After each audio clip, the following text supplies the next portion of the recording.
Assalamualaikum warahmatullahi wabarakatuh. Perkenalkan, nama saya Herman Faulija, NPM 10120626 dari kelas 1 Manajemen, akan menjelaskan tentang materi Ma'rifatullah. Ma'rifatullah.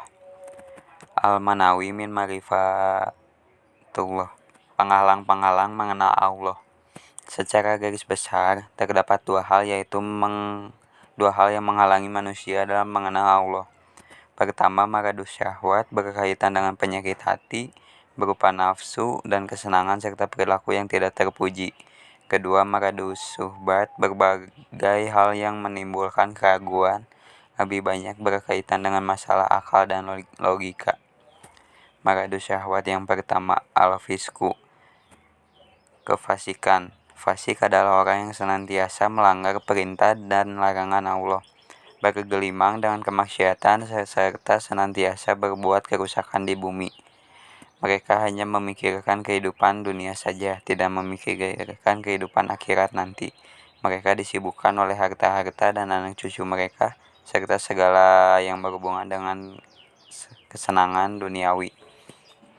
Mereka lupa kepada Allah, maka Allah pun akan membiarkan mereka bergelimang dalam kesesatan, lupa hakikat dirinya, dan pada akhirnya semakin jauh dari jalan yang diridhoinya. Orang-orang yang fasik itu sebenarnya mengetahui mana yang hak, mana yang batil, mana yang baik dan mana yang jahat. Namun ia tidak melaksanakan yang benar dan yang baik itu, melainkan ia melaksanakan yang batil dan yang jahat. Yang kedua, al-kibru, kesombongan. Kesombongan merupakan suatu sikap di mana hati seseorang ingkar dan selalu membantah terhadap ayat-ayat Allah Ta'ala. Allah menerangkan hukum-hukumnya bagi orang-orang yang menutup hatinya untuk menerima kebenaran wahyu, yaitu bahwa ia akan menutup hari mereka. Yang ketiga, al-zulmu, kezoliman.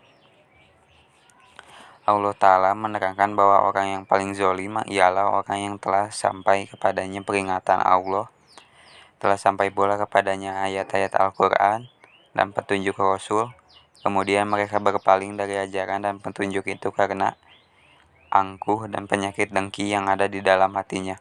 Sikap zolim atau aniaya seperti inilah yang menghalangi mereka dari mengenal Allah Ta'ala.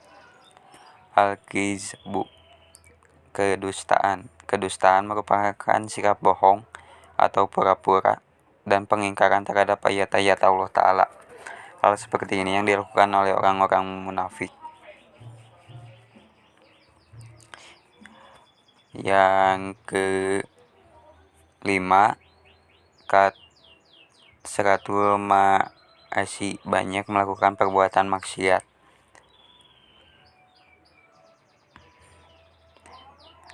Maradu asyubah. Pertama, al-jahlu, kejahilan atau kebodohan, yakni tidak mau memikirkan ayat-ayat Allah Ta'ala, baik ayat-ayat kauliyah yang tersurat dalam Al-Quran maupun ayat-ayat kaumiyah yang tersirat di seluruh penjuru dan alam semesta. Inilah yang menyebabkan terhalangnya manusia dan dari mengenal Allah Ta'ala. Padahal Allah Ta'ala telah memberikan kesempatan yang cukup kepada mereka untuk memikirkan ayat-ayatnya. Kedua, al-irtiyab, keraguan-raguan. Hal ini disebabkan karena sedikitnya ilmu dan ma'rifah atau pemahaman. Bisa dikatakan pula keraguan-keraguan ini lahir dari kebodohan. Begitulah orang-orang munafik selalu berada dalam kondisi terombang-ambing antara iman dan kafir. Mereka disesatkan oleh Allah Ta'ala karena keingkarannya dan tidak mau memahami petunjuk-petunjuk Allah Ta'ala. Maka orang-orang kafir dan munafik itu terhalang dari mengenal Allah Ta'ala. Mereka dalam kondisi ragu-ragu sepanjang hidupnya hingga datang kematian yang tiba-tiba. Ketiga, al-inhiraf atau penyimpangan. Manakala manusia tidak mau berpegang teguh kepada petunjuk Allah Ta'ala, tidak mau berkomitmen melaksanakan tuntunannya, bahkan mereka malah mengikuti hawa nafsu dan akal pikirannya, maka saat itulah hatinya akan keras membatu. Terhijablah petunjuk Allah Ta'ala darinya, ia pun melangkah semakin jauh dari jalan yang lurus. sehingga tak mampu mengenal Allah Ta'ala dengan benar. Hal seperti ini pernah dilakukan oleh orang-orang Yahudi pada masa lalu. Keempat, al-ghaflah, kelalaian.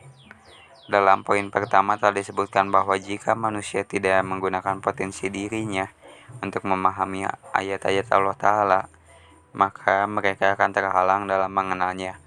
Hal ini karena kebodohan mereka itu membuat mereka lalai atau lengah. Sekian penjelasannya dari saya. Mohon maaf bila ada kesalahan. Wassalamualaikum warahmatullahi wabarakatuh.